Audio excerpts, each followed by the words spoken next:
I'm Tricia, and I'm founder of Look Fabulous Forever. And I started the business 10 years ago.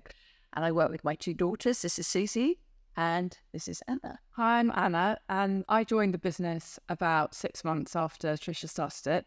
And initially, I went out and started to get PR about the story of Tricia as an older entrepreneur taking on the beauty industry. And it basically evolved from there. I think when I first joined, Mum said to me, well, I can't pay you. But after 3 months, fortunately, I was able to get aid, and the business grew from there.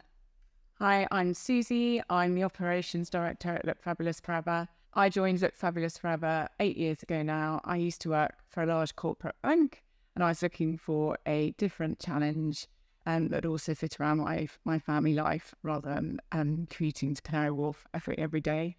And I look after everything from the stock, inventory levels, accounts, tax, all the legals, HR, and anything to do with the kind of smooth running and operations of the business. The story of how I started Look Fabulous Forever is slightly a strange one in lots of ways. I turned 65 at Christmas time. That's my birthday. And I was in one of those stages in my life where I just felt that I needed a new challenge. So I thought to myself, okay, I could live for another 30 years. What do I love? Is there anything that I dislike? And I decided that I love makeup and I love business. And I actually disliked the way that the beauty industry treated me as a 65-year-old. I was only somebody that they could flog anti-aging creams to. I wasn't supposed to be interested in makeup. And it really, really annoyed me. And I thought, can I put together my love of makeup, my love of business, and my dislike of the way that the beauty industry treats me, and create a whole new company, which is based around the idea that older women can be fabulous too. I mean, aside from working with my family, I would say I love the direct effect that I can have on a business, which I never had in my previous life when I did PR for lots of other businesses.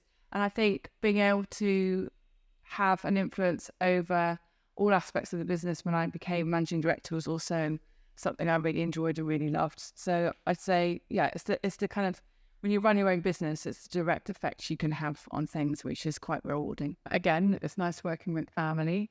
And it's also nice that every day is different. So you're always faced with new challenges and difficult things and situations that you haven't dealt with before. And I quite like that. I feel like I'm constantly learning new things.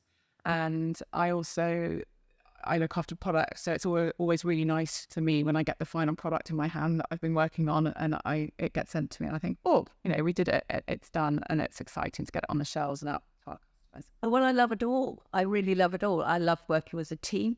We have a team that the youngest is, I think she's about 21, 22. She's unbelievably young compared to me. And she's brilliant at what she does, but the whole team is brilliant. And it's just a pleasure to work with them. I love making videos still. I still get a kick out of doing that and watching it back and thinking, oh yeah, that actually works quite well. And I also love writing my blogs, which I do every week, and they get published on a Sunday. And I like the interaction that I then get with those people who leave comments, because I feel as though I am representing what it feels like to be an older woman living in the world today. And I get lots of very positive feedback about it. So what's not to like, really? Well, I think we learned early on that we had to separate it off. That if I was around at your house or your house, that we had to stop talking about the business and actually make that family time. I don't know. Do you think? Yeah, there were some moments, particularly when the business perhaps has gone through difficult periods, where it's tempting to just talk about it all the time, and one of you might be in the mood to talk about it, and one of you might not, and then it's quite hard then to say, actually, I don't want to talk about this now, and push back. But I think we've learned to do that over 10 years, and we do seem to still talk about it and together outside of work. But it's normally for a short period of time, so we don't annoy our house and children too much. I like the fact that we all support each other all the time. It always feels really supportive. If ever there's any issue in the business, we'll all call each other up or we'll arrange to sit down together. And, you know, a problem shared is a problem halved always. And there's always a solution. And I've learnt that from my mother. You know, there's always a solution to a problem. And I think we often react in quite different ways, but it's nice to get together and then you realise that there is a different point of view and there is another way of looking at things and there isn't always a solution. I think what Mum's taught us is the kind of power of optimism and positive thinking, because I think that sometimes Suzy and I are probably down in the weeds of the business and get more affected by things, but it's very helpful to have Tricia's perspective, which I think also comes with age, that nothing's really ever going to be that important. You know, it's not life or death. You know, we're not selling life-saving medicine. That, you know, there are kind of ways in which to get things back in perspective, and she's very helpful with that. I think one of the things that I say is that people are often surprised when you've got three, you know, we're three women, we're quite strong women, all of us in our own way, and that we can actually work together successfully. We've had no major falling out in the last 10 years at all. We've always managed to resolve any difficulty. And I think it surprises people that we're able to do that. I'd say that in the early days, we had kind of quick growth, and things like Facebook and Google were a lot cheaper in 2013, 2014 than they are now. And I think we didn't kind of realise how easy it was to grow. And now the landscape's very different, and you have to be more innovative and find different ways to reach your customers than perhaps you did 10 years ago. So I think that's been a real challenge that we've had to get to grips with. Yeah, I think other challenges are always hiring the right people to help you drive the business forward. But thankfully, I think we feel that we've got a great team in place at the moment, and everything's pulling together and everyone's pulling together. And we're all moving in the right direction, which is great. I think one of the biggest challenges running a business, and it takes 10 years of perspective to know this, is that you never get there. I think when I started, I thought there would be sort of some kind of end point. I don't know. But you don't ever reach it. You know, if you get to a certain point and then there's something else that you're going towards, something else that you're going towards. So you're always in process, in motion. And you have to learn to live with that and just say, this is how it is. And there will be ups and there will be downs. So I think that's the biggest surprise. And maybe it's a good thing because it just keeps you on your toes and keeps you going forward. A thing I've really learned is about focus. I think in the early days, especially when it was just really Mum and I and Suzy, we'd get called in all sorts of directions and asked to do all sorts of things. And some of them look very attractive because you don't really know what you're doing. And so you say yes to things and then realise afterwards it was a total waste of time or total waste of money. So I think my key lesson would be focus on the things that really matter and don't get distracted, because it's very, very easy to get distracted, especially when you're, new to a business and doing things the first time. I think that when I launched A Collaborative Forever, I thought this doesn't have to be high fashion, doesn't have to be trendy. I want to give people makeup that works, that looks really nice on a more mature base and enhances their natural looks, let's put it that way. The trouble with it is that if you stick with the same stuff, it gets boring and it can get stale. So we have to find a balance towards providing people with what they've come to love. We want to give people what they've got used to. But then we find that if we do innovate and we do introduce a really new product, recently we did it with the eyeliners and lip liners, people love it. And we get this massive response. So you can see why makeup companies chase after the novel, the new, the different, the trendy, the exciting. So we're trying to strike the balance between those two positions. And hopefully we get it about right, because we do want to inject something innovative and novel into the business. But at the same time, we want to have the same things available to you because you love them and you want to be guaranteed that they're still going to be. The tough one is between probably BBC Breakfast on New Year's Eve in 2015, which just, website went crazy, sales went crazy. And And also in 2016, Tricia was featured on page 3 of the Times, not the Sun, and it was all about older beauty bloggers. And from that piece in the Times, we got approaches by about 6 literary agents, all offering Tricia to do a book. So that was a kind of big turning point as well as BBC Breakfast. My favourite moment of all in the last 10 years was being at the Oscars. It was just crazy. The three of us flew over to LA, and it was bonkers. From that moment on, it was just like, pinch me, am I here? This is happening. That's a standout moment. I think that's the thing that in the future I'll always look back on and say, were we really there? Did that really happen? Because it was just so bizarre. I think mine was probably the Oscars too. It was just so amazing to be there. And I also managed to get myself into the Elton John AIDS Foundation after party as well, which I was very chuffed with myself. And had a great time. So I think that was pretty exciting. I can remember one quite early on, and it was an American customer. She's very glamorous, gorgeous looking. And she sent us a photograph of herself at her son's wedding. And it was in one of the southern states. And it was very, very hot on the day. And she was wearing a fuchsia pink dress. And she was wearing our fuchsia lipstick and all our makeup. And she said, me at my son's wedding, I felt so wonderful. Your makeup looked gorgeous and lasted all day despite the heat. And I just thought, wow, that's amazing. I think it was especially because it was an American customer. And when I started at Fabulous Forever, I was going to sell this around Wimbledon. Like, it was going to be very, very local. And he was a woman, across the pond who was using our makeup and feeling brilliant as a result. I think our USP is that we're true to ourselves in that we unashamedly target kind of much older women.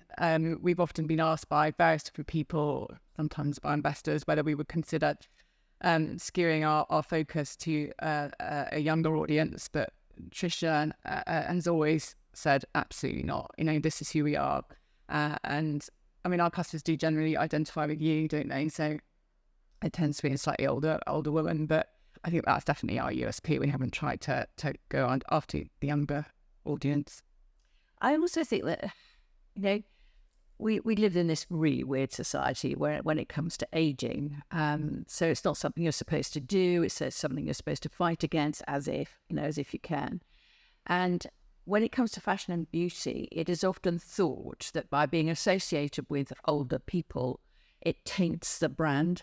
And I think that what I wanted to do 10 years ago when I started Look Fabulous Forever was to be absolutely unashamedly totally positive, celebratory and embracing of everything to do with the older woman, and just say, look, we all get older. You can't stop it. Potions, lotions, Botox, anything, nothing. It doesn't work in the sense of making you younger. I make you look younger, in theory. So my point would be that we embrace it unapologetically and say, this is who we are. We're not going to deny it. We're not going to, start skewing younger, as Suzy said. We're going to say, this is what we stand for, and we're proud of it.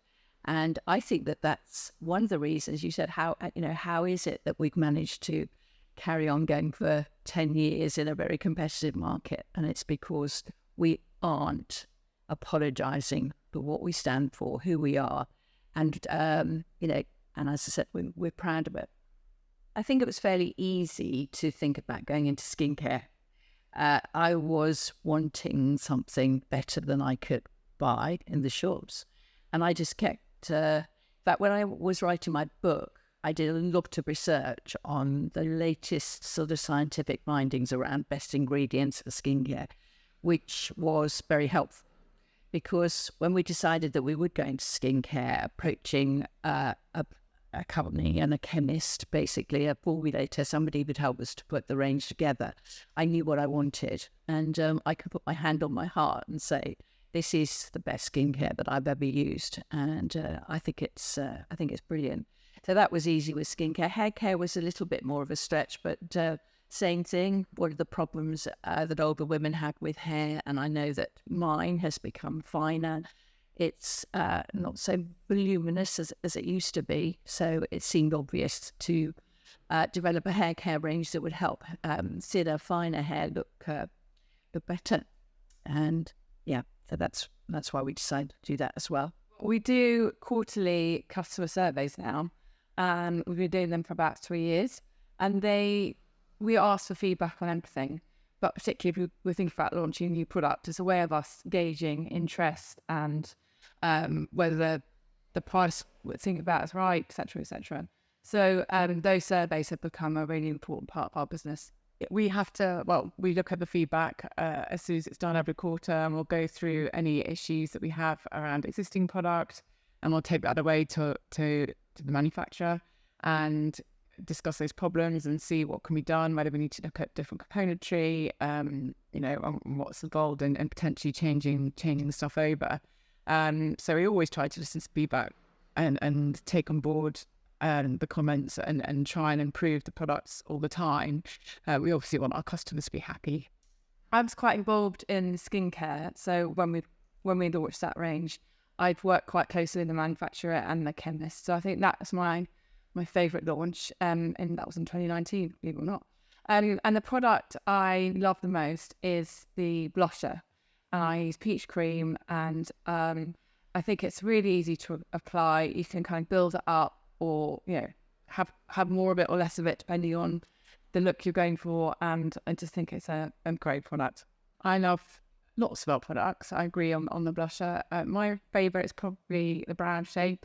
I've got very fair eyebrows, so I really like using. I use the blonde one in the winter, and I tend to use the slightly dark one in the summer when I'm a bit more brown. I think it's brilliant at kind of framing my eyebrows and my face. I find this question always impossible to answer. A bit like saying choose between your grandchildren. Which one do you love most? It's like how can I possibly choose between my beautiful grandchildren? I feel the same about products.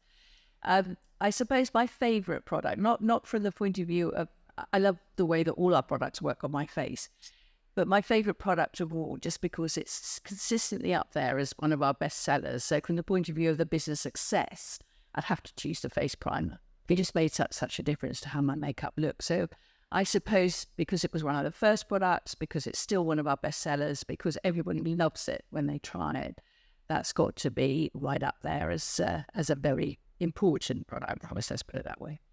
So we recently purchased Creative Cosmetics at the end of June, who are our colour cosmetics manufacturer, and they also manufacture nail varnish.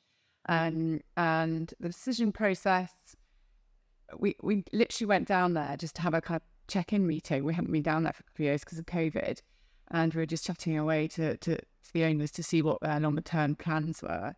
And they were saying they were hoping to retire at some point, but hadn't found a buyer for the business, and jokingly said, "We don't suppose you're interested, are you?"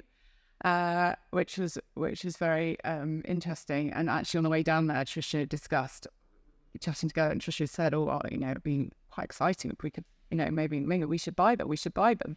I remember at the time thinking, okay, not thinking much more of it, and then it all sounded like it could be a good idea. So we obviously came away from that meeting and just tried to think about ways in which we could do it, and is this what we want to do? And I think we wrote a massive list of pros and cons. So excited about the opportunities that are there for us now, and yeah, it's great, and we're learning how to run a factory, which is quite different to running an e-commerce business. We have thousands of customers. At Creatives, we've got less than 100 customers, so it's completely different kind of business, but also exciting again to be learning and be doing something new after 10 years of running the Femmes Forever. I'm a total optimist anyway, but I am so excited about what we've done, and it's not going to be without its moments of challenge. But hey, it's good to have challenges in life, as I keep telling Suzy. I think for me, the next 10 years, we've got an ageing population in this country. More and more people are going to be over 50. More people are going to be over 50 than under 50. I think it's by 2025 or something. So we've got a target market of customers that is growing all the time. So that's got to be a positive. It's got to be exciting. And yeah, I mean, I just feel as though we've done really, really well to get to where we are right now. So all three of us have been working very hard in this business for the last 10 years, but I do think that we face the future in great shape. And yeah, bring it on. Let's celebrate another 10 years.